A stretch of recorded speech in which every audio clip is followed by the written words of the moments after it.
Welcome to your Farm and Home Show. My name is Joanna Coles, and today we're visiting with Brandalyn Reddick. She's the Warren County Extension Agent for Family and Consumer Sciences. So it's a Potsticker meatloaf. This meatloaf recipe is something that you can use chicken, you can use turkey, you can use pork, or you can use a mixture. So today we are going to be using turkey for ours. I chose turkey, and it's going to take 2 pounds of ground turkey, and then we're going to use panko crumbs. So we will mix in a cup of panko crumbs. Okay. And while I'm doing this, if you wouldn't mind lining a 9 by 13 pan with aluminum foil. Okay. And Brandalyn, is this just for cleanup? Yes, it makes it easier for cleanup. That way you can just kind of pull that out, and also it helps keep the meatloaf from sticking to the pan. So yes, that's. And then you're going to spray that with some cooking oil. Yes.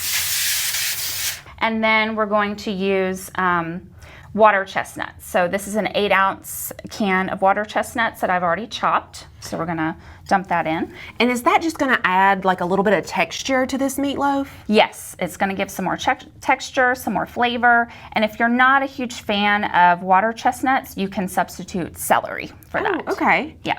Okay, and then we're gonna add in some ginger, 1 tablespoon of ginger. All right. And so that gets some of those Asian flavors. Exactly, okay. Asian flavors, yep. And then garlic, ground, 1 tablespoon of garlic, and then half a teaspoon of pepper. So black pepper, that's gonna add just a little bit of spice for yes, it. Yes. And then we've got 1 egg beaten. So I've already beaten this egg. Okay, and so we have a lean protein with turkey. It's very lean, not a lot of fat. So the egg is gonna help bind everything together. Yes, the egg is gonna definitely give it that binding agent. And then this is soy sauce. So again, adding in some more of that Asian component. So this is 2.5 tablespoons of soy sauce. Okay, yeah, so not a lot will add quite a bit of flavor. Correct. And then I've got some onion here. We're Okay. gonna use 1 small onion chopped up. All right. And that's just gonna provide us a little bit more flavor to the dish. Okay, so not a lot of crazy ingredients in this either. No, some things that you not. probably have in your pantry. Okay, so once we've got all of that in here, we're going to just mix it up, and I'm going to use my hands. Okay. So this recipe total will be around $11.28. For the total cost of this recipe, or per individual serving, it's around $1.41. If you're doing an Asian-inspired theme, maybe some stir-fry vegetables would be great. Maybe some rice, add that on the side. So there's lots of, a fruit, lots of things you could add to make this a meal. All right, Brandalyn, it looks like that you have it all mixed well, and now it's time to shape the loaf and put it into the pan. Okay. All right, so we're just gonna pick this up, put it in our pan, and kind of spread it out. You can use your spatula or you can use your hands.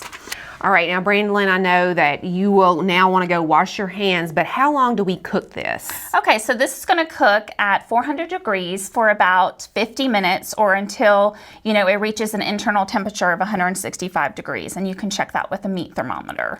All right, Brandalyn, we have the meatloaf cooking in the oven, but there's still more.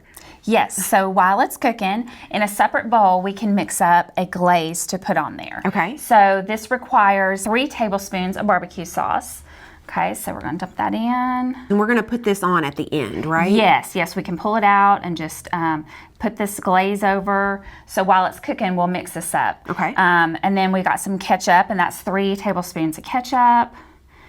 Okay. Then we have some brown sugar. That's just a tablespoon of brown sugar. And some soy sauce. This is 2 teaspoons of soy. And then we have 2 teaspoons of ginger. All right, and that's gonna really be nice. And so you're just gonna mix that up and put it on the meatloaf, and then we're gonna be able to serve it up. Now, Brandon, where can people get this recipe? So this recipe is available in our calendar, which you can pick up at the Extension office.